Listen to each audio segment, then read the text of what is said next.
60s and 70s. It's for that reason.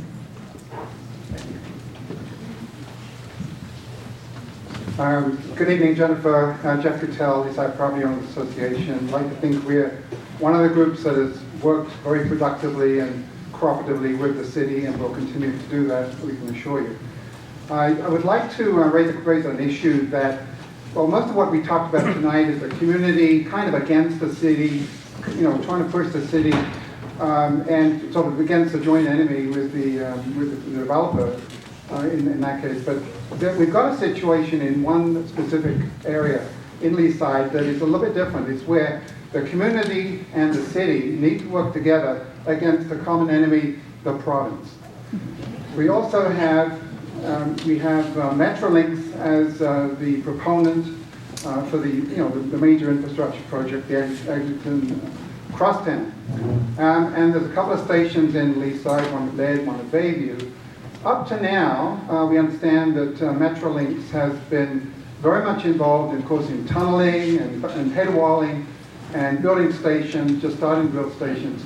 And they've kept out of the issue of economic values coming out of that land. They have not been a developer. They've kept their hands clean. However, we understand from a couple of sources I've heard that there's been a change in the policy of Metrolinx. And now they are, in fact, working with developers. In the case of Bayview, the Bayview station there, the McDonald's, they're working with the next door developer to acquire the property jointly with Metrolinx and the developer acquiring other properties.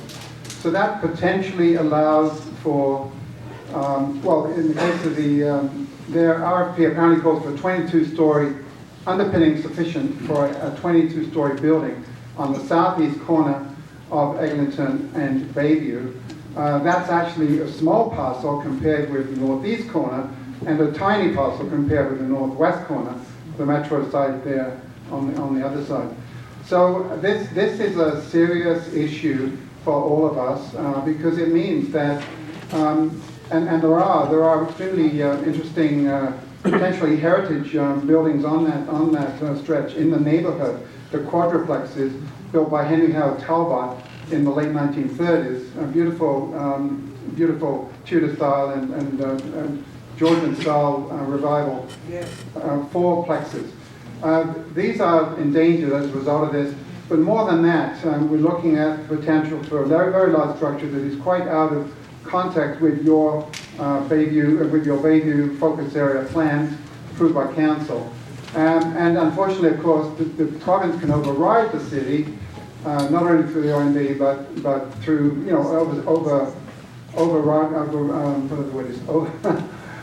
going over any heritage designations that we might put in place on those lands. So how do we work together on this particular against the common concern there with the province? So Jeff, you stole my thunder. Always, John. Yeah, no, so that's a very valid concern, and I did write about it in Leaside Life, so I do have an update, which was going to be my closer, because I wanted everyone to leave with a little bit of positive news. Too late for that. But I did actually speak to the developer about 2 weeks ago. I brought them into Gaspers of Condor Homes, and could not believe what he told me was going on. So then I just had another meeting with Metrolinx and the developer on Friday afternoon, late Friday afternoon, and now they've completely changed. They've completely changed their story. Metrolinx couldn't tell me why they've changed it, but originally they said they were buying, I believe, 3 properties, with Metrolinx buying immediately adjacent to the McDonald's, and they were going to be involved in this development, and we all kind of know the story. Now what they've assured me is that they have bought the first unit, and that will potentially be used for staging, might be used for an office, might not be used at all. But once the station is built, they must sell it back to Gaspers at a predetermined price. So Metrolinx will not be involved in that development. Whatever Mr. DeGasper decides to do, and he will probably go through the normal planning process, that will be what he's doing, and Metrolinx will not be involved. That's excellent news, John, and I did have a call, we did call FEMA's office, I'm waiting for a call back, and hopefully they'll confirm the same thing, that's true. Yeah, so I did call her too. I don't know what she did or may not have done. I just said thank you and left it at that.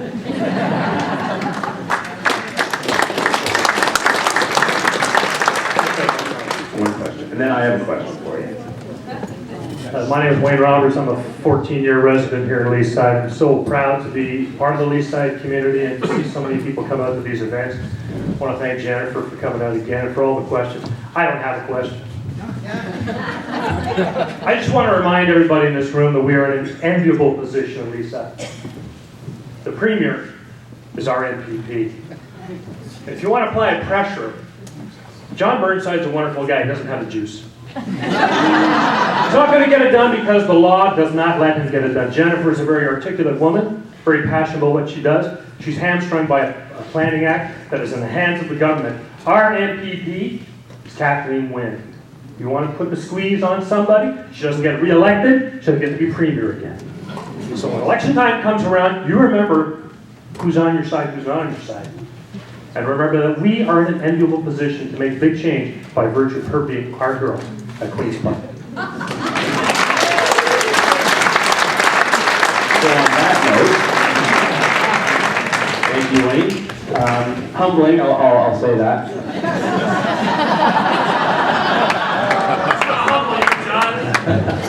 So I do have actually two quick questions for Jennifer.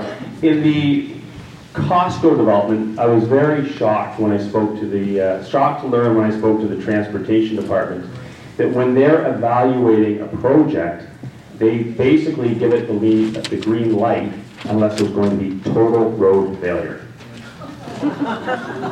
So I asked them, well, what's total road failure, right? I think that was, and they referred to a situation actually about a year ago in Thorncliffe when they were repaving. There were probably a few people caught up in that traffic jam. You sat there for 2 hours. So that's total road failure. And I'm not even trying to be funny. So my question is, when this Leaside-wide traffic study is done, and as part of the larger focus study, what impact will that have on your policies as per the focus study?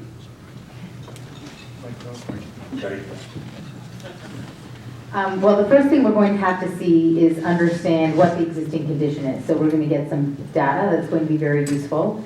Then we need to understand what are the palatable operational changes that this community is willing to embrace. Because typically changes at the operational level in a community they're not imposed. They're always something that would have to be led by the area councillor. And then we could use modeling to understand what the implications of those changes would be. My overwhelming feeling here is that as long as the neighborhood continues to be a permeable through route, an escape route for people coming up the Bayview Extension, heading over to Leslie, as long as that continues to be the case, you are going to have overwhelming traffic on neighborhood streets. The catch-22 is, the way to solve that is by limiting the traffic on residential streets, which will result likely in, what was it, total road failure on places like Laird and Eglinton. But do you know what happens after total road failure? People find other routes. And for anyone who's, on the weekend sometimes I end up driving along Eglinton, and I've been really amazed because right now to get from like Yonge and Eglinton over to the Allen, it's really fast. You know why? Because no one goes on it. No one goes on it because it had total road failure through all of 2014 because of the construction that was underway. So there's some adjustments that have to happen here. The reality is, in a really dense city, if you have road capacity, it will be used. There is so much latent demand that if you have road capacity, it will always be used. So there's no way to create more road capacity. It's impossible. The minute you create capacity here, you will actually attract traffic from other parts of the city that will come through and use this as an escape route. So the best thing to do is actually put some parameters in place to protect the local streets. Know that you're going to have total road failure for a while on your main streets until traffic begins to redirect and you start to lose some of the through traffic. Now, everything I'm saying is a theory, but it will need to be assessed in the context of the transportation study, what the implications might be. But the total road failure is actually not a bad thing when it actually leads to behavior, because driving is a behavioral choice. You make a million different choices when you get in your car about which route you're going to take, and you typically take the route that's clearest. So if that route is no longer clear, you will actually divert the non-local traffic from the neighborhood. You'll actually only get the traffic that is actually destined for the neighborhood. These are really important principles of traffic and transportation planning, which are really important to understand, because the risk is if you create more access and more permeability, you just continue to bring in more and more traffic. The other piece here is about improving the pedestrian environment for short local trips and focusing on creating a great public realm. And the councillor and I talked about this extensively when we were looking at the focus area, and we in fact included the west side of Laird Drive in the focus area precisely because I think there's a real opportunity to create a main street along Laird, which doesn't exist today. It's an area in transition, but with a little bit of work, you could create a main street destination, which would give you the opportunity to be doing more trips on foot. And you need that mixture for a dense neighborhood to actually thrive. And in fact, it can become very pleasurable, because you begin to get to know your neighbors, and you can go to the pet food store or to buy a birthday gift or to do these various things on foot. Or you at least have that choice when it is desired. So you already have that to a certain extent. It's about increasing that choice. And then my last question is, so we've had numerous discussions about the development permit system, and I'm a big fan of it, and you brought it up tonight. You mentioned Yonge and Eglinton.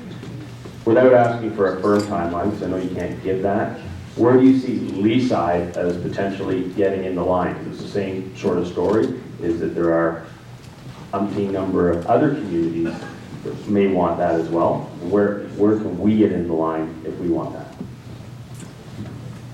So the good news is the background due diligence and analysis that needs to be done to prepare for a development permit bylaw looks very similar to what you're doing in the context of the Laird focus area study. So there's an opportunity, once that work is complete, to actually identify what some of the gaps might be and then to transition it into a development permit bylaw. Brendan can probably speak to that in more detail, but that's the approach we're taking to a whole variety of areas in the city where we're doing studies right now. We're essentially preparing them with the intent that once we get this settled at the OMB, that we can then transition the work we've done into a development permit bylaw very quickly.